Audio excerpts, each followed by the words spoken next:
Once upon a time, nestled in a valley painted with wildflowers, stood a cozy little village called Harmony Hollow. This village was famous not just for its colorful houses and sparkling river, but for its three amazing siblings, Justin, Tyson, and Isabella. Justin, at 19, was the oldest. He was tall and kind, with a smile that could brighten the cloudiest day. He was super protective of his younger siblings and was known throughout the village for his big heart. Then there was Tyson, 10 years old and a bundle of energy. He was the bravest kid around, a natural leader both on the basketball court, where he was a superstar, and in the digital world of his favorite game, Roblox. He dreamed of big adventures and leading epic quests.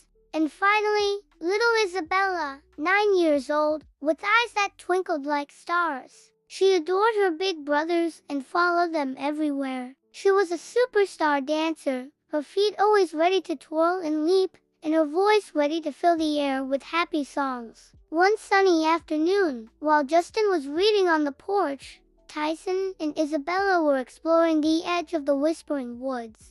They had packed a small bag with their favorite toys and a water bottle, pretending they were explorers on a grand mission. Tyson, Isabella whispered, pointing towards a clearing. "What's that?" In the middle of the clearing sat a large, empty cooking pot. It looked old and a bit lonely. Tyson, ever the leader, marched right up to it. "It's a cauldron. Maybe a wizard left it here."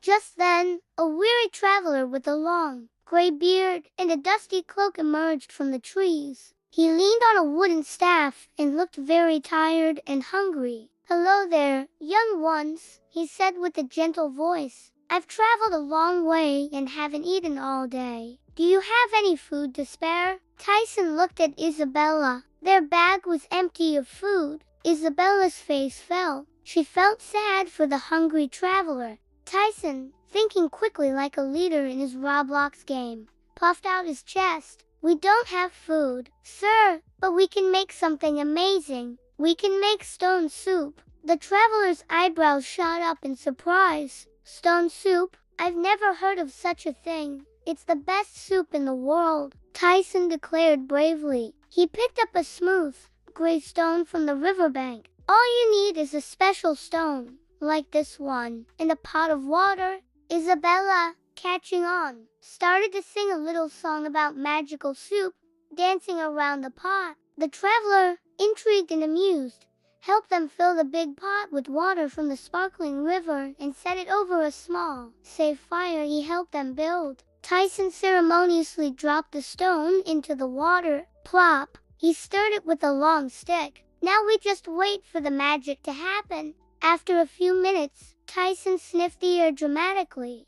It's starting to smell good. But you know," he said thoughtfully, "stone soup is always better with a little something extra. A few carrots would make it heavenly." Just then, Mrs. Gable, the village baker, walked by on her way home. "Stone soup?" she asked, her curiosity piqued by Isabella's singing. "I've never seen such a thing. Carrots, you say? I happen to have a few in my basket." She happily added them to the pot. Tyson stirred again. "Oh, this is going to be wonderful. But a truly legendary stone soup, the kind they talk about for ages, usually has some potatoes. That's the secret." Hearing the commotion, Farmer McGregor ambled over, leading his friendly cow. "Potatoes? Well, I've just dug up a whole sackful. Here, take a few for your magical soup." He tossed some freshly washed potatoes into the bubbling pot.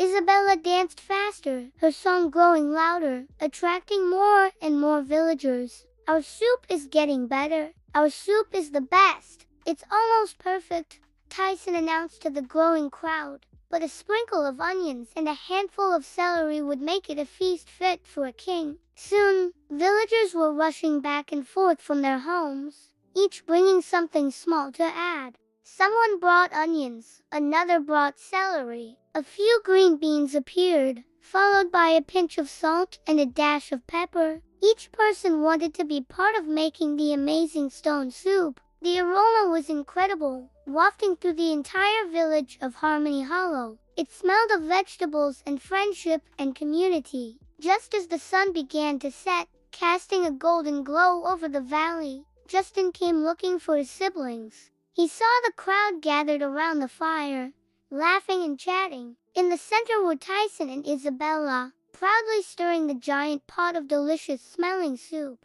"What's all this?" Justin asked with a wide smile. "Justin, we made stone soup," Isabella cheered, running to hug him. The traveler ladled out a bowl for everyone. The soup was rich, hearty, and absolutely delicious. Everyone agreed it was the best soup they had ever tasted. As they ate together, sharing stories and laughter, the traveler stood up. He smiled warmly at Tyson and Isabella. "Thank you," he said. "This was truly the most wonderful meal. You did have shown this whole village something very special today." He then looked at all the villagers. "You all think you've tasted a soup made from a stone, but the real magic wasn't in the stone at all. The magic came from all of you. It came from your kindness and your willingness to share. Each of you gave a little something, and together, you created a feast for everyone."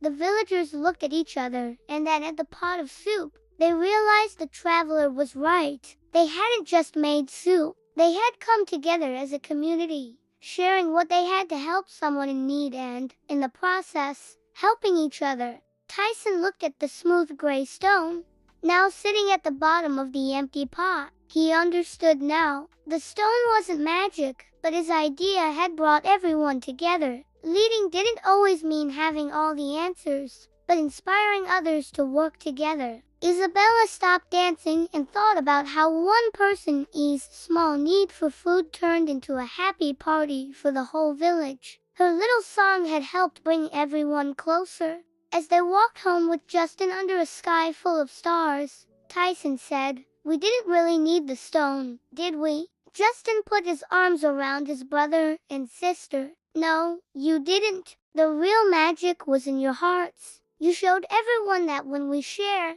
even a little bit, we can create something wonderful for everyone. That's the best kind of magic there is." And from that day on, the people of Harmony Hollow never forgot the lesson of the stone soup. They learned that the greatest feasts aren't made from the fanciest ingredients, but from the simple acts of sharing, kindness, and coming together as a community. And that, my friends, is a powerful recipe for happiness. Thanks for watching our story. Don't forget to like and subscribe for more adventures.